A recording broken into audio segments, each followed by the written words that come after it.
ರಾಜ್ಯದಲ್ಲಿ ಬರ ಇದೆ ಸರ್, ಇನ್ನೂ ಸಚಿವ ಸಂಪುಟ ಪೂರ್ಣ ಆಗಿಲ್ಲ. ಈಗ ರಾಜಕಾರಣ ಬಗ್ಗೆ ನಾವು ಮಾತಾಡಬರೋದಿಲ್ಲ. ಆದರೆ ಇಂಥ ಪರಿಸ್ಥಿತಿಯಲ್ಲಿ ತಕ್ಷಣ ಮಂತ್ರಿಮಂಡಲ ಮಾಡಿ ಮಂತ್ರಿಗಳನ್ನ ಡೆಪ್ಯೂಟ್ ಮಾಡಿ ರಾಜ್ಯದ ಜಿಲ್ಲೆಗೆ ಒಬ್ಬೊಬ್ಬನ ಡೆಪ್ಯೂಟ್ ಮಾಡಿ ಎಲ್ಲೆಲ್ಲಿ ಮಳೆ ಆಗಿಲ್ಲ, ಎಲ್ಲೆಲ್ಲಿ ಬರ ಐತೆ ಅವರೆಲ್ಲ ಇಮಿಡಿಯೇಟ್ಲಿ ಕಾಳಜಿ ತಗೋಬೇಕಾದ್ರೆ ಸರ್ಕಾರ ಕರ್ತವ್ಯ ತಕ್ಷಣ ಮಾಡ್ಬೇಕಂತೇಳಿ ನಾನು ಸಹಿತ ಒತ್ತಾಯವನ್ನು ಮಾಡಿದ್ದೀನಿ, ಈಗೂ ಮಾಡ್ತೀನಿ. ಸರ್, ಈಗ ಮಹಿಳಾ ವಿವಿ ಹೆಸರಿಗೆ ಮಾತಾಗಿದೆ. ಮಹಿಳಾ ಸಬಲೀಕರಣಕ್ಕೆ ಆರ್ಥಿಕ ಶಕ್ತಿ ಇಲ್ಲ. ಎಲ್ಲರೂ ಬರ್ತಾರೆ, ಒಂದು ಘಟಿಕೋತ್ಸವ ಮಾಡ್ತಾರೆ, ಹೋಗ್ತಾರೆ. ಅನುದಾನ ಕೊಡ್ತಾ ಇಲ್ಲ. ಈ ಸರಿ ಏನಾದ್ರು ನೀವು ಅನುದಾನಕ್ಕಾಗಿ ಈಗ ನಾನು ಅನುದಾನ ಕೊಡೋಕೆ ಬರೋಂಗಿಲ್ಲ, ಕಾನ್ಸ್ಟಿಟ್ಯೂನ್ಸಿನ ಅಂದಲ್ಲ ಇದು. ಈ ಜಿಲ್ಲೆ ನಾನು ಬಿಜಾಪುರ ಜಿಲ್ಲೆ ನಾನು, ಬಟ್ ಕೊಡೋಕೆ ಬರೋದಿಲ್ಲ. ಬಟ್ ಕೊಡಿಸ್ತೀನಿ ಬೇರೆಯವ್ರ ಕಡೆ. ಸರ್ಕಾರಕ್ಕೆ ನೀವು ಇದು ಮಾಡ್ಬೋದಲ್ಲ? ಸರ್ಕಾರ ಅದೇ ಹೇಳಿ ನಾನು ಮೇಡಮ್ಗೆ ಹೇಳಿ ಒಂದು ಪ್ರಪೋಸಲ್ ತೊಗೊಂಬರ್ತೀನಿ. ನಾನೇ ಮೀಟಿಂಗ್ ಕರಿತೀನಿ, ಫೈನಾನ್ಸ್ ಸೆಕ್ರೆಟ್ರಿನ ಮತ್ತು ಎಜುಕೇಷನ್ ಸೆಕ್ರೆಟ್ರಿನ ಕರೆದು ಮಾಡಿ ಒಟ್ಟು ಸ್ವಲ್ಪ ಆದರೂ ಏನಾದ್ರು ಮಾಡುವಂಥ ಜವಾಬ್ದಾರಿ ಮಾಡ್ತೀನಿ. ಸುಳ್ಳು ನಾನು ದೊಡ್ಡದಾಗಿ ಭಾಷಣ ಮಾಡೋದಿಲ್ಲ. ಬಟ್ ಮೇಡಮ್ಗೆ ಹೇಳಿ ನಾನು ವಿ ಸಿ ಅವ್ರಿಗೆ ತೊಗೊಂಬರಲಿ, ಖಂಡಿತವಾಗಿ ನಾನು ಮಾಡಿ ಕೊಡ್ತು ಅಂತ ಕೆಲಸ ಆಫ್ಟರ್ ದಿ ಸೆಷನ್. ಸಭಾಪತಿ ಸ್ಥಾನದ ವಿಚಾರವಾಗಿ ಆಡಳಿತ ಪಕ್ಷದವ್ರನ್ನ ಕೊಡಿಸ್ಬೇಕು ಅಂತ ಅವರು ಇದು ಮಾಡ್ತಾರೆ. ಅವರು ಕುಡಿದಲ್ಲಿ ಯಾರು ಬೇಡ ಅಂತಾರೆ. ಸಿಎಂ ಒತ್ತಡ ಆಗ್ತಾ ಇದ್ದಾರೆ ನಿಮ್ಮ ಮೇಲೆ. ಹಾಸ್ಪಿಟಲ್ನಾಗಿದ್ರು ಕರೆ ಮಾಡಿ ಇಲ್ಲಿವರೆಗೆ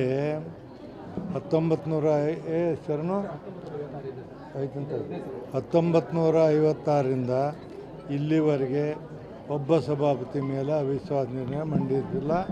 ಸಭಾಪತಿಗಳು ತಮ್ಮ ಪೂರ್ಣವಾದಂಥ ಪೀರಿಯಡನ್ನು ಮುಗಿಸ್ಯಾರ. ಇವರೇನೋ ಹೊಸ ತೆಗೆದಾರೆ ಇವರು. ಅದು ಪ್ರಜಾಪ್ರಭುತ್ವದಲ್ಲಿ ಇದಲ್ಲ ನೋಡಿ. 1900 ಸುಬ್ರಹ್ಮಣ್ಯ 56ರಿಂದ ಇಲ್ಲಿವರೆಗೆ ಎಲ್ಲರೂ ಸಭಾಪತಿಗಳು ತಮ್ಮ ಪೀರಿಯಡ್ ಮುಗಿಸ್ಯಾರ.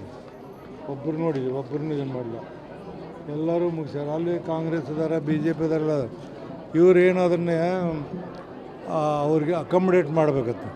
ಅಕಾಮಿಡೇಟ್ ಮಾಡ್ಬೇಕಾದ್ರೆ ಮತ್ತು ಎಲ್ಲ 226 ಮಂದಿನೂ ಮಂತ್ರಿ ಮಾಡಬೇಕಾಗಿತ್ತಲ್ಲ. 75 ಮಂದಿ ಒಳಗೆ ಕಾಂಗ್ರೆಸ್ದವ್ರು 40 ಮಂದಿ 40 ಮಂದಿಗೆ ಮಾಡಬೇಕಲ್ಲ. ಅದಕ್ಕೆ ಸಭಾಪತಿ ಅದು ಇವತ್ತಿನವರೆಗೂ ಕರ್ನಾಟಕದ ಇತಿಹಾಸದಲ್ಲಿ ಸಭಾಪತಿ ಮೇಲೆ ಅವಿಶ್ವಾಸ ನಿರ್ಣಯ ತಂದು ಬದಲು ಮಾಡಿದಂಥ ಉದಾಹರಣೆಗಳಿಲ್ಲ. ಇದು ಸಂವಿಧಾನದ ಹುದ್ದೆ. ಅಲ್ಲಿ ಹೋಗಿ ಕೂತ್ಕೊಂಡು ಅವ್ರು ಯಾವುದೇ ಪಕ್ಷದವರಲ್ಲಿ ಆ ಪಕ್ಷದವ್ರು ಇದ್ದರೂ ಸಹಿತ ಅಲ್ಲಿ ಸಂವಿಧಾನದ ಪ್ರಕಾರ ನಡಿಬೇಕಾಗತ್ತೆ. ಯಾರು ಸಭಾಪತಿ ಇದ್ದೀನೋ ಅವರಿದ್ದಂದ್ರೆ ಅವ್ರ ಪರವಾಗಿ ಮಾಡ್ಬೇಕಂತೇಳಿ ಅವ್ರನ್ನ ಮಾಡೋಕ್ಕಾಗತ್ತೆ ಅನ್ನೋದು ಆಗೋದಿಲ್ಲ. ಅಲ್ಲಿದ್ದವ್ರು ಪಕ್ಷಾತೀತವಾಗಿರಬೇಕು. ಮತ್ತು ನಾನು ಇಡೀ ಭಾರತ ದೇಶದಲ್ಲಿನ ಅತ್ಯಂತ ಸೀನಿಯರ್ ಮುಖ್ಯ 48 ವರ್ಷ ಸುದೀರ್ಘವಾದಂಥ ನನ್ನವರು ಚೇಂಜ್ ಮಾಡ್ತಾರಂದ್ರೆ ಬಹುಮತ ಐತಿ ಅಂತಂದ್ರೆ ಏನು ಮಾಡ್ತಾರೆ ಮಾಡಲಿ. ನಾನು ಅದ್ರ ಬಗ್ಗೆ ವಿಚಾರ ಮಾಡೋದು ನೋಡ್ತೀನಿ. ಸಿಚುವೇಶನ್ ಮೇಲೆ ನಾನು ತೀರ್ಮಾನ ಮಾಡ್ತೀನಿ. ಒತ್ತಡ ಹಾಕೋದು ಸರಿಯಲ್ಲ ಅಂತ ಹೇಳ್ತೀನಿ.